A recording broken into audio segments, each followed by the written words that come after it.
My name's Nate.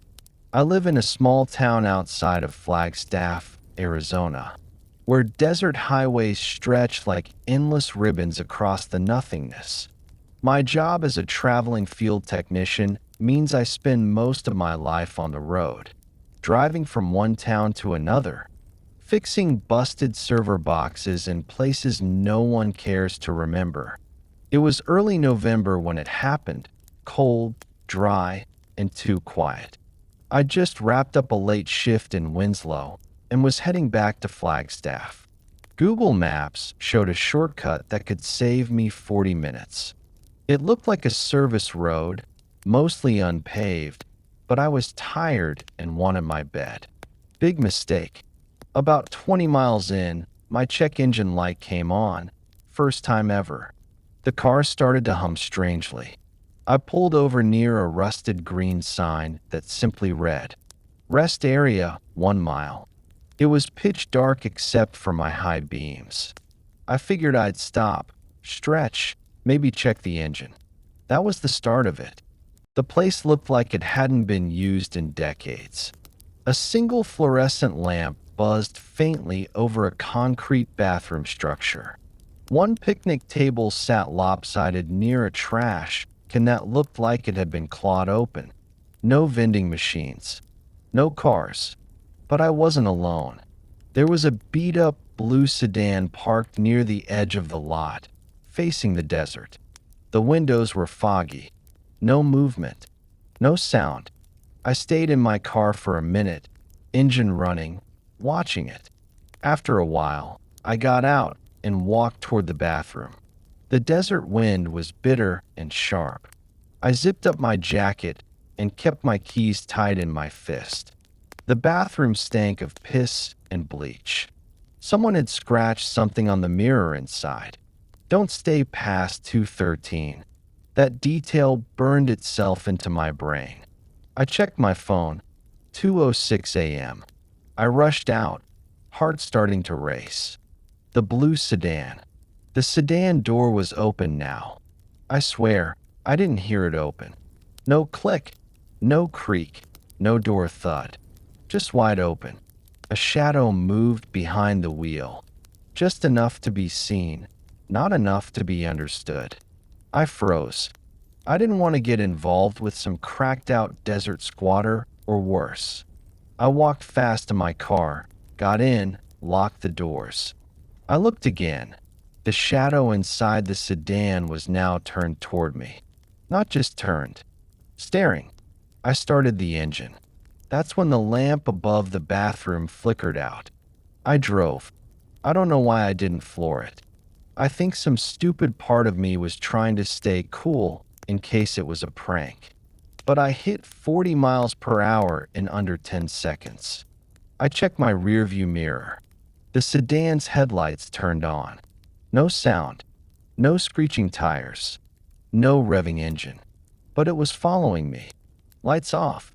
Then on. Then off again. I took turns at random, following no GPS, just instinct. Somehow, the road led me back to the main highway. Once I hit the street lights, the sedan was gone. No sign of it. Like it vanished the second I re-entered the world of civilization.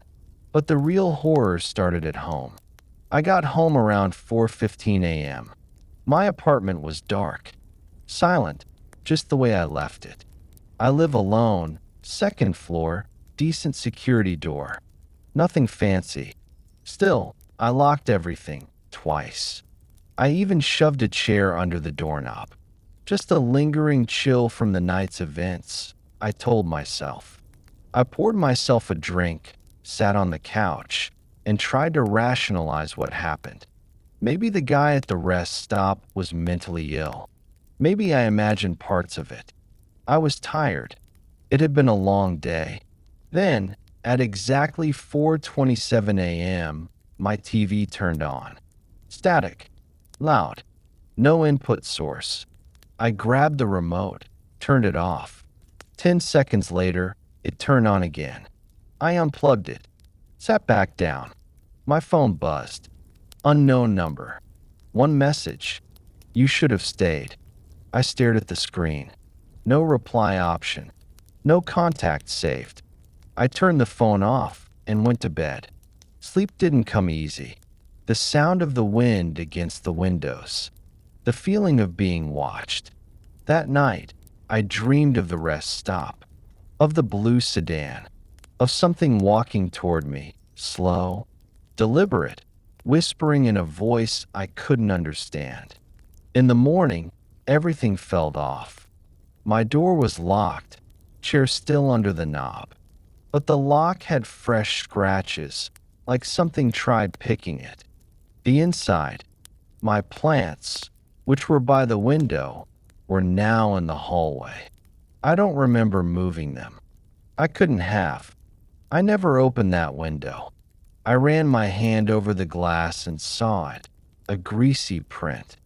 Not a fingerprint. A face print. As if someone had pressed their face against the outside of the glass and breathed slowly. I was on the second floor. I didn't go to work that day. I called in sick and decided to visit the rest stop in daylight. I needed to know if it was real. I drove the same route. Everything looked different. More dry. More dead. When I reached the rest stop, it was gone. Just desert. No structure. No light post. No bathroom. No sedan. Nothing. I filed a report at the local police station. They thought I was tired. Told me I was probably hallucinating or it was a bad prank. They gave me coffee and let me leave. That night, I stayed at a friend's place. Jason, an old college buddy. I didn't want to be alone. Around 2:13 a.m., Jason shook me awake. "There's someone outside your car," he said. We peeked through the blinds. The blue sedan was parked on the curb. No driver visible. No lights. Just idling. Jason wanted to go out and confront them. I grabbed his wrist and begged him not to. I knew, somehow, this wasn't just a stalker. This was something else. Something that wore human shape but wasn't human. The sedan vanished before sunrise. Days passed. Each night, the same thing. TV turning on. Static. Messages. "You don't belong here. We saw you. You're marked." Then came the dreams. Every single night, I returned to the rest stop in my sleep. Except each time, more of it was crumbling. The bathroom was buried. The sky was red. The sedan was rusted, and the thing inside it, it was no longer sitting. It was walking toward me. One night, I couldn't wake up. I screamed. I fought, but I stayed in the dream. When I finally woke, my fingernails were bloodied from clawing at my own skin. I quit my job, sold my car, moved 3 states away. I burned everything I owned from that night. Clothes, GPS, phone. I live now in a cabin with no internet, no electricity. I write this on a generator-powered laptop just to warn you. Because last night, I woke up at 2:13 a.m., and there was static coming from inside my head. Not in my ears, not on a device. Inside, I saw it standing at the edge of my bed, the shape from the sedan. Still, breathing. It whispered, "You brought me with you." I tried contacting a priest, a paranormal group, a therapist. Nothing helps. They say I need rest. They're wrong. I don't need rest. I need to never stop running. And if you're reading this, if you've ever stopped at a rest stop alone at night, if you've ever seen a blue sedan idling with its lights off, don't look. Don't stop. Don't dream. Because if you see it once, it never forgets you. It was around 1:45 a.m. when I took exit 237. Not because I wanted to. I missed my regular exit. The highway signs were half covered in fog, and the GPS glitched, rerouting every 10 seconds. I needed gas. I needed to pee, and I hadn't slept in nearly 20 hours. The exit ramp curved oddly, looping longer than it should. By the time it ended, I was surrounded by nothing but dying cornfields and a single flickering gas station sign in the distance. Underneath it, a small rest stop, 2 pumps, a bathroom shack, 1 vending machine. No store, no clerk. The sign above the bathroom door had a woman's face on it. Not a symbol, a real photo, sun-damaged, stapled to the wood. She looked directly into the camera, expressionless. Black eyes, no pupils. I parked next to the vending machine and approached the bathroom. The men's side was out of order, taped over in red XS. The only option was the women's side. I hesitated, then shrugged and entered. It was pitch black. My phone flashlight barely helped. The mirror was shattered. The air smelled like something died weeks ago.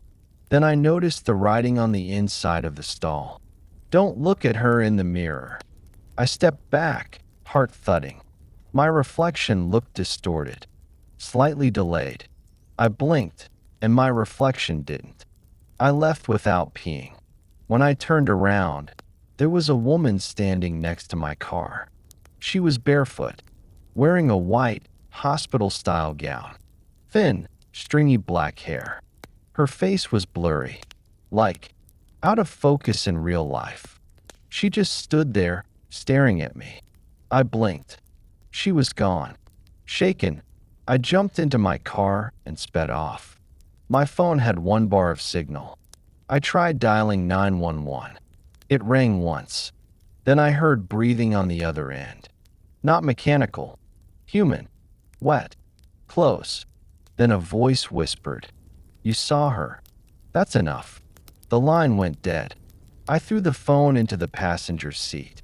Drove 90 miles per hour for 15 miles before I saw lights again. A diner.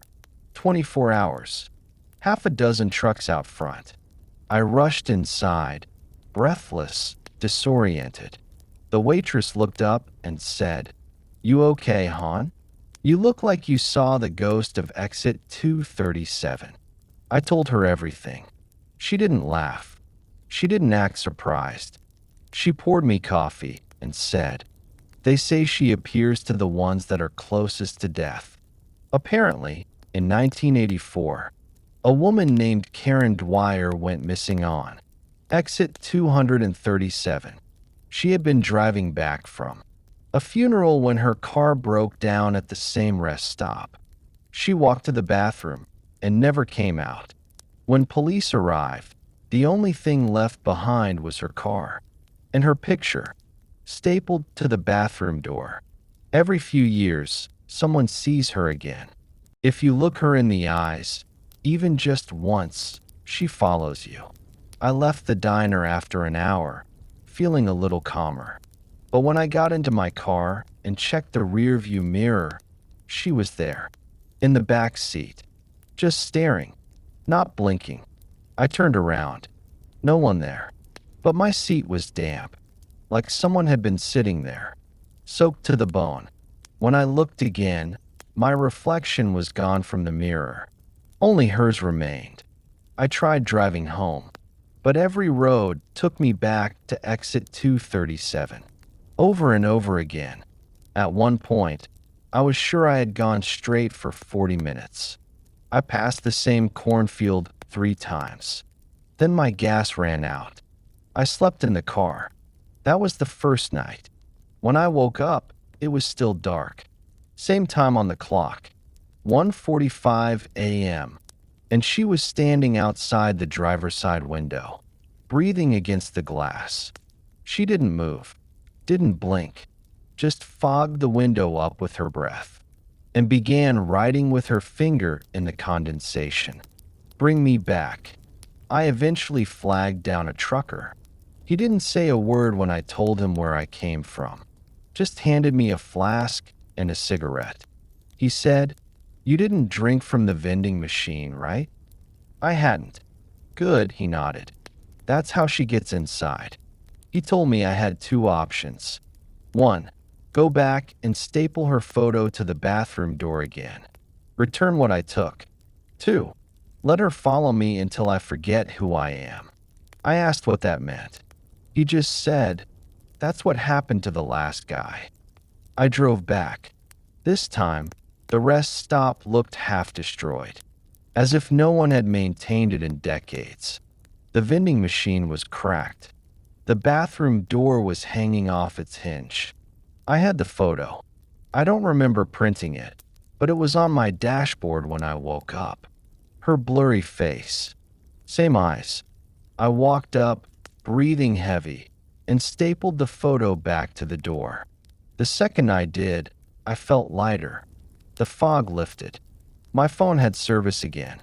I drove away. Weeks passed. I went back to normal life. But sometimes I hear static in the mirrors. Sometimes my reflection doesn't blink when I do.